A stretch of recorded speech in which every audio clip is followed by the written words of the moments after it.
ओम नमः शिवाय। शिवाय नमः।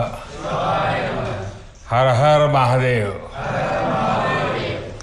सबसे पहले विभिन्न आदिनम से जुड़े आप सभी पूज्य संतों का मैं शीश झुकाकर अभिनंदन करता हूं। आज मेरे निवास स्थान पर आपके चरण पड़े हैं, ये मेरे लिए बहुत सौभाग्य की बात है।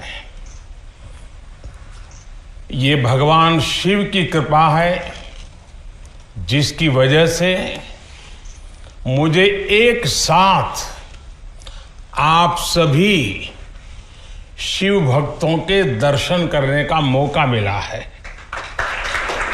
मुझे इस बात की भी बहुत खुशी है कि कल नए संसद भवन के लोकार्पण के समय आप सभी वहां साक्षात आकर के आशीर्वाद देने वाले हैं। पूज्य संतगण, हम सभी जानते हैं कि हमारे स्वतंत्रता संग्राम में तमिलनाडु की कितनी महत्वपूर्ण भूमिका रही है। वीर मंगई वेलु नाचियार से लेकर मर्द भाइयों तक, सुब्रमण्यम भारती से लेकर नेताजी सुभाष चंद्र बोस के साथ जुड़ने वाले अनेकों तमिल लोगों तक हर युग में तमिलनाडु भारतीय राष्ट्रवाद का गढ़ रहा है। तमिल लोगों के दिल में हमेशा से मां भारती की सेवा की, भारत के कल्याण की भावना रही है। बावजूद इसके ये बहुत दुर्भाग्यपूर्ण है कि भारत की आजादी में तमिल लोगों के योगदान को वो महत्व नहीं दिया गया जो दिया जाना चाहिए था। अब बीजेपी ने इस विषय को प्रमुखता से उठाना शुरू किया है।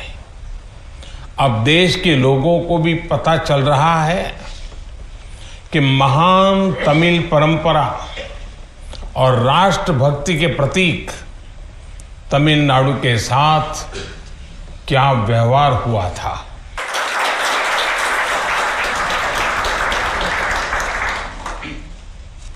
जब आजादी का समय आया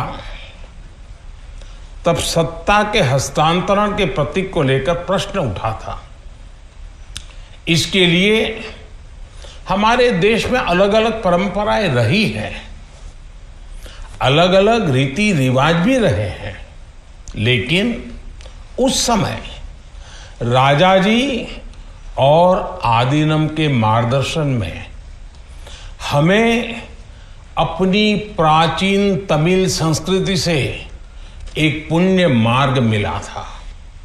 ये मार्ग था सेंगोल के माध्यम से सत्ता हस्तांतरण का। तमिल परंपरा में शासन चलाने वाले को सेंगोल दिया जाता था। सेंगोल इस बात का प्रतीक था कि उसे धारण करने वाले व्यक्ति पर देश के कल्याण की जिम्मेदारी है और वो कभी कर्तव्य के मार्ग से विचलित नहीं होगा। सत्ता हस्तांतरण के प्रतीक के तौर पर तब 1947 में 1947 में पवित्र तिरुवावड़ुतुरई आदिनम द्वारा एक विशेष सेंगोल तैयार किया गया था। आज उस दौर की तस्वीरें हमें याद दिला रही हैं कि तमिल संस्कृति और आधुनिक लोकतंत्र के रूप में भारत की नियति के बीच कितना भावुक और आत्मीय संबंध रहा है। आज उन गहरे संबंधों की गाथा इतिहास के दबे हुए पन्नों से बाहर निकलकर एक बार फिर जीवंत हो उठी है। इससे उस समय की घटनाओं को समझने का सही दृष्टिकोण भी मिलता है और इसके साथ ही हमें ये भी पता चलता है कि सत्ता के हस्तांतरण के इस सबसे बड़े प्रतीक के साथ क्या किया गया। मेरे देशवासियों, आज मैं राजा जी और विभिन्न आदीनम की दूरदर्शिता को भी विशेष तौर पर नमन करूंगा। आदीनम के एक सेंगोल ने भारत को सैकड़ों वर्षों की गुलामी के हर प्रतीक से मुक्ति दिलाने की शुरुआत कर दी थी। जब भारत की आजादी का प्रथम पल आया, आजादी का प्रथम पल, वो क्षण आया, तो ये सेंगोल ही था जिसने गुलामी से पहले वाले कालखंड और स्वतंत्र भारत के उस पहले पल को आपस में जोड़ दिया था। इसलिए इस पवित्र सेंगोल का महत्व सिर्फ इतना ही नहीं है कि ये 1947 में हस्तांतरण का प्रतीक बना था। इस सेंगोल का महत्व इसलिए भी है क्योंकि इसने गुलामी के पहले वाले गौरवशाली भारत से, उसकी परंपराओं से स्वतंत्र भारत के भविष्य को कनेक्ट कर दिया था। अच्छा होता कि आजादी के बाद इस पूज्य सेंगोल को पर्याप्त मान सम्मान दिया जाता, इसे गौरवमय स्थान दिया जाता, लेकिन ये सेंगोल प्रयागराज में आनंद भवन में वॉकिंग स्टिक यानी पैदल चलने पर सहारा देने वाली छड़ी कहकर प्रदर्शनी के लिए रख दिया गया था। आपका ये सेवक और हमारी सरकार अब उस सेंगोल को आनंद भवन से निकाल कर लाई है। आज आजादी के उस प्रथम पल को नए संसद भवन में सेंगोल की स्थापना के समय हमें फिर से पुनर्जीवित करने का मौका मिला है।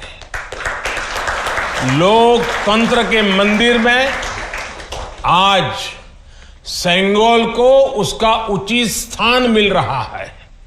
मुझे खुशी है कि अब भारत की महान परंपरा के प्रतीक उसी सेंगोल को नए संसद भवन में स्थापित किया जाएगा। ये सेंगोल इस बात की याद दिलाता रहेगा कि हमें कर्तव्य पथ पर चलना है, जनता जनार्दन के प्रति जवाबदेह बने रहना है। पूज्य संतगण, आदीनम की महान प्रेरक परंपरा साक्षात सात्विक ऊर्जा का प्रतीक है। आप सभी संत शैव परंपरा के अनुयायी हैं। आपके दर्शन में जो एक भारत श्रेष्ठ भारत की भावना है, वो स्वयं भारत की एकता और अखंडता का प्रतिबिंब है। आपके कई आदीनम के नामों में ही इसकी झलक मिल जाती है। आपके कुछ आदीनम के नाम में कैलाश का उल्लेख है। ये पवित्र पर्वत तमिलनाडु से बहुत दूर हिमालय में है, फिर भी ये आपके हृदय के करीब है। शैव सिद्धांत के प्रसिद्ध संतों में से एक तिरुमूलर के बारे में कहा जाता है कि वो कैलाश पर्वत से शिव भक्ति का प्रसार करने के लिए तमिलनाडु आए थे। आज भी उनकी रचना तिरुमंदिरम के श्लोकों का पाठ भगवान शिव की स्मृति में किया जाता है। अपर, समंदर, सुंदरर और माणिका वासगर जैसे कई महान संतों ने उज्जैन, केदारनाथ और गौरीकुंड का उल्लेख किया है। जनता जनार्दन के आशीर्वाद से आज मैं महादेव की नगरी काशी का सांसद हूं, तो आपको काशी की भी बात बताऊंगा। धर्मपुरम आदीनम के स्वामी कुमार गुरुपरा तमिलनाडु से काशी गए थे। उन्होंने बनारस के केदार घाट पर केदारेश्वर मंदिर की स्थापना की थी। तमिलनाडु के तिरुपन्नदारु में काशी मठ का नाम भी काशी पर रखा गया है। इस मठ के बारे में एक दिलचस्प जानकारी भी मुझे पता चली है। कहा जाता है कि तिरुपन्नदारु का काशी मठ तीर्थ यात्रियों को बैंकिंग सेवाएं उपलब्ध कराता था।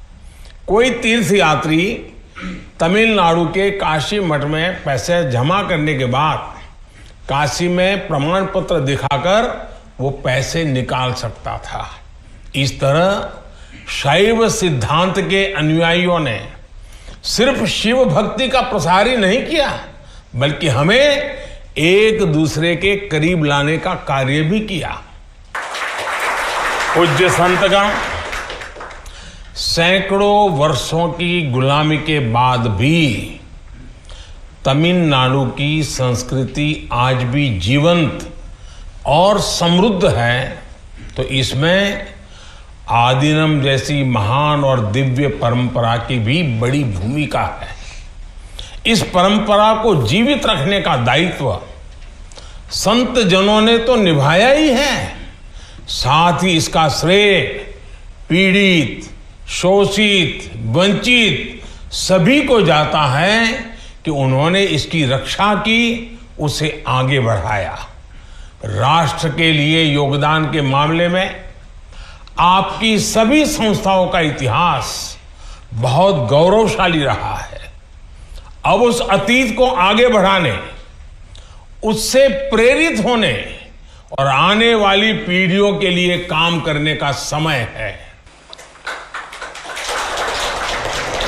पूज्य संतगण, देश ने अगले 25 वर्षों के लिए कुछ लक्ष्य तय किए हैं। हमारा लक्ष्य है कि आजादी के 100 साल पूरे होने तक एक मजबूत, आत्मनिर्भर और समावेशी विकसित भारत का निर्माण हो। 1947 में 1947 में आपकी महत्वपूर्ण भूमिका से कोटि कोटि देशवासी पुनः परिचित हुए हैं। आज जब देश 2047 के बड़े लक्ष्यों को लेकर आगे बढ़ रहा है, तब आपकी भूमिका और महत्वपूर्ण हो गई है। आपकी संस्थाओं ने हमेशा सेवा के मूल्यों को साकार किया है। आपने लोगों को एक दूसरे से जोड़ने का, उनमें समानता का भाव पैदा करने का बड़ा उदाहरण पेश किया है। भारत जितना एकजुट होगा उतना ही मजबूत होगा। इसलिए हमारी प्रगति के रास्ते में रुकावटें पैदा करने वाले तरह तरह की चुनौतियां खड़ी करेंगे, जिन्हें भारत की उन्नति खटकती है। वो सबसे पहले हमारी एकता को ही तोड़ने की कोशिश करेंगे। लेकिन मुझे विश्वास है कि देश को आपकी संस्थाओं से आध्यात्मिकता और सामाजिकता की जो शक्ति मिल रही है, उससे हम हर चुनौती का सामना कर लेंगे। मैं फिर एक बार, आप मेरे यहां पधारे, आप सबने आशीर्वाद दिए, ये मेरा सौभाग्य है। मैं फिर एक बार आप सबका हृदय से आभार व्यक्त करता हूं, आप सबको प्रणाम करता हूं। नए संसद भवन के लोकार्पण के अवसर पर आप सब यहां आए और हमें आशीर्वाद दिया, इससे बड़ा सौभाग्य कोई हो नहीं सकता है। और इसलिए मैं जितना धन्यवाद करूं उतना कम है। फिर एक बार आप सबको प्रणाम करता हूं।